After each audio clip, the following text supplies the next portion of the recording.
Thanks for having me here today. I'm going to be talking about our State Water Board groundwater concept paper and development of a work plan, which was one of the recommendations in your Delta plan, as Kayvon mentioned. My first slide basically covers a lot of the information that Mary covered, so I can skip it, but the bottom line really is that as a state we're highly dependent on groundwater, and we anticipate that dependency to grow with factors such as climate change, drought, population growth, and others. So it's just really a key part of the water supply and likely an increasingly important part. Despite the fact that it is so important to our water supply, we still have a lot of challenges with respect to groundwater management. And those challenges can largely be broken down into two categories, quality and quantity. You heard a lot on the last two presentations about some of the quantity challenges. Of course, overdraft, Mary's numbers, when you do the math, come to 1 to 2 million acre feet a year of overdraft in the Central Valley alone on average, which is significant. And then we also heard about the significant subsidence issues in the Central Valley. Additionally, others have identified effects on surface waters and ecosystems, that is, pumping of surface water, pumping of groundwater, and the effects on drying up streams and the ecosystems that depend on those streams. With respect to quality, there are also a number of challenges out there, and they can be broken down into nitrates and other salts, which are largely derived from non-point sources such as agriculture, but also wastewater that's discharged to land from municipal and industrial sources. Then you've got industrial contaminants that really are a result of spills or leaks from industrial sites or petroleum, that type of thing. And then, of course, naturally occurring contaminants. And I did want to talk a little bit about the water quality side, because I didn't think other people would cover that. And this slide that I brought up is a map that came from a recent report. It was a 2013 report to the legislature that we did pursuant to Assembly Bill 2222, and it depicts communities relying on contaminated groundwater. So all of the red dots on the maps represent public water supply wells where 2 or more detections of a contaminant or constituent was detected above a maximum contaminant level.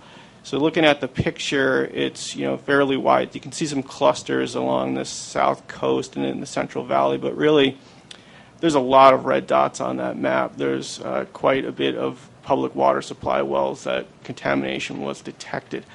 I want to clearly point out, though, that this is raw water that's pumped by water purveyors, and it's treated. It doesn't represent the quality of water that people drink, and Californians overwhelmingly get clean water from public water supply systems. This doesn't look at shallow groundwater wells and small systems that typically depend on shallow groundwater wells, and anecdotally the problems in those wells, or the water quality problems, are typically even greater than these deeper municipal wells. So if you were to take all the dots off that map and categorize them by pollutant types, you'd get the following chart. And the dark blue bars represent naturally occurring contaminants, and the light blue bars represent human-caused contaminants. And I'm not going to go through the list, but the first most commonly detected contaminant in that analysis we did of 10 years of data was arsenic, which is a naturally occurring contaminant. Even though it's naturally occurring, there are human actions that can make it worse. Pumping of water supply can help those migrate, or introducing irrigation water can also help those contaminants migrate. The second most commonly detected contaminant was nitrate, which is not surprising based on some of the other work that we've done. Our recent report to the legislature on nitrate contamination in the Tulare Lake Basin and the Salinas Valley. When you start seeing your gasoline constituents and those types of things way down on a list, very infrequent relative to arsenic and nitrates. So for our part, the State Water Board directed staff to develop a work plan that essentially is going to identify the actions that we're going to take over the next 5 years to address groundwater challenges, with the goal being to make sure that we're putting our resources and using our authorities in a manner that's addressing the most pressing problems, and also making sure that our actions are complementing the actions that are occurring at the local level, and certainly not counter to what's happening at the local level. When we initially set out to work on this work plan, to develop the work plan, we quickly realized that it was really difficult to try to prioritize what we wanted to do, both the things we wanted to, that we're already doing and we want to continue doing, as well as the new actions that we want to take moving forward. It's really difficult to do that without having a good understanding of what was already happening, both internally, which we knew about, but also externally with other state agencies and at the local level, and also without having the benefit of public input. So as a first step, we developed our groundwater concept paper, which we released in September of last year, and we just last month held a workshop on, really as a tool to get public input.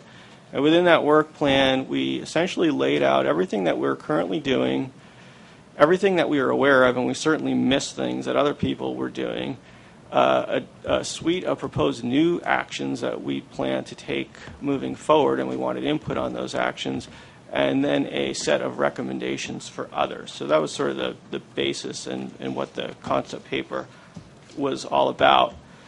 It included some key concepts. So it was prefaced on these key concepts, and the first was that the water boards are only part of the solution. We certainly don't have the resources to solve the entire groundwater problems, as you've heard about. They're very, very widespread, nor do we have all the tools to do that. And that sort of leads to the second concept, that local and regional agencies have many of the tools and authorities needed for effective management, and we've seen areas where local and regional management has been very successful in addressing a lot of the challenges we're grappling with elsewhere in the state. So there's definitely a strong emphasis on looking at local and regional solutions first. Where those actions don't materialize or they're not successful for whatever reason, we believe the state should, one, play a supporting role, and two, should also be in a position of a backstop to take an action where local and regional action just isn't working. Our idea is that we think we should focus our resources on problem basins and in areas, again, where local management just is not working. The concept paper included a vision in it for regional leadership, which reflects some of the points I just made, but basically it says we envision a future where local and regional management agencies are going to use thresholds and monitoring information to effectively manage groundwater at sustainable quality, sustainable quantity within their basins, and where the state's role is really a role of support and oversight only where it's needed. I wanted to bring up a passage from the California Water Action Plan and sort of compare that to what I just to our vision in our groundwater concept paper. And what it says is that the administration will take steps, including sponsoring legislation, if necessary, to define local and regional responsibilities and to give local and regional agencies the authorities to manage groundwater sustainably and ensure that no groundwater basin is in danger of being permanently damaged by overdrafting. It goes on to say, when a basin is at risk of permanent damage and local and regional entities have not made sufficient progress to correct the problems, the state should protect the basin and its users until an adequate local program is in place. So, the main point here is our vision, the words are not exactly the same, but I would say that the intent is very similar. Local, regional management first, backed up by state action. We also included a set of 5 key management elements within the concept paper, and they're listed here. In fact, the concept paper was actually organized around these 5 key management elements, and these are really the things that we think need to be in place for effective management to occur. A couple points here is that any one of the elements really could be established at the local, regional, or state level, or a combination. There's no one-size-fits-all. approach here. We don't think that's a valid approach. The first element is threshold. So this is basically targets or benchmarks for water quality and also water quantity. So with respect to quality, we're probably looking at things like basin plan water quality objectives, maximum contaminant levels. They're going to be more uniform statewide because what's needed to protect a beneficial use in one part of the state's pretty much what's needed to protect it elsewhere in the state. Quality is quite different in that each basin is going to be quantity, is quite different in that each basin is going to be managed differently. And we're looking at more things like basin management objectives, which are contained in local groundwater management plans. The second element is just monitoring data. You know, if you have thresholds but you don't have data, the thresholds don't mean much. You need to be able to evaluate trends, as Mary talked about. You need to know if you're approaching a threshold. You need to know when you're exceeding a threshold. Thirdly, you need to have a governance structure in place that is capable of implementing the management tools needed to manage groundwater, and this can be a variety of things. It could be conjunctive use projects. It could be conservation to reduce demand. It could be a local permitting system for controlling groundwater demand. It's going to be different. What's needed for every basin is going to be different for every basin, but you need to have a governance structure that's capable of doing the planning work, the assessment, and actually implementing the management program. Of course, fourth, funding. You need to have funding to support everything that I just talked about above. And then lastly, to close the loop, we believe that there needs to be an element of enforcement or oversight to make sure that everything is occurring and people are following through on the actions that are specified in their management plans. I just wanted to give you a sampling of some of the key comments that we received, both in writing. We got a lot of comments in writing on the concept paper. I think we had over 75 unique individual comment letters. We had a very large turnout at our workshop last month. We continue to receive input, and certainly these don't represent everything we heard, but I think they represent some of the recurring themes that at least I picked up on in listening to people. First, there was a great deal, not unanimous, but a great deal of support for the vision that I mentioned earlier, as well as those 5 key management elements. People seemed to think that it was appropriate, the vision, and that the management elements were about the right things that need to be in place. They're very high level, but they made sense to a lot of people. Again, not everybody. We heard a lot of comments that we did not have enough consideration of the connection between groundwater and surface water, and that, of course, groundwater pumping can affect surface water. That was probably the most common comment that we received. There was a lot of support, as you might imagine, for local management, but also local management with accountability and triggers for action embedded. We heard that thresholds should be set not only to achieve safe yield, sort of a balance of recharge and pumping, but also to consider impacts of pumping on surface water, is kind of what I mentioned a few minutes ago. We heard that there should be a focus on unmanaged basins, not the basins where management is occurring.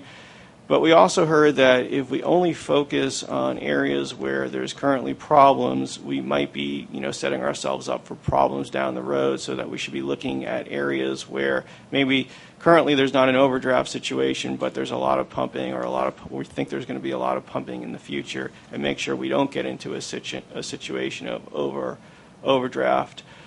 We heard a lot of need to clarify what the state's role would be. But again, as you would imagine, there was a lot of varying opinions as to whether the state should even have a role when it comes to addressing groundwater quantity or not. And there were a lot of other concerns. One thing I should mention that I didn't mention here was that we also heard funding as a major constraint, and specifically Prop 218 requirements. So that I wanted to make that point. So just last thoughts. Again, groundwater is effectively managed in some areas at the local level, but water quality degradation and overdraft, as we've talked about, is still a concern in many other areas. local and regional entities are in a good, probably the best position to monitor and manage groundwater basins, but the state should provide support and act in an oversight capacity when needed.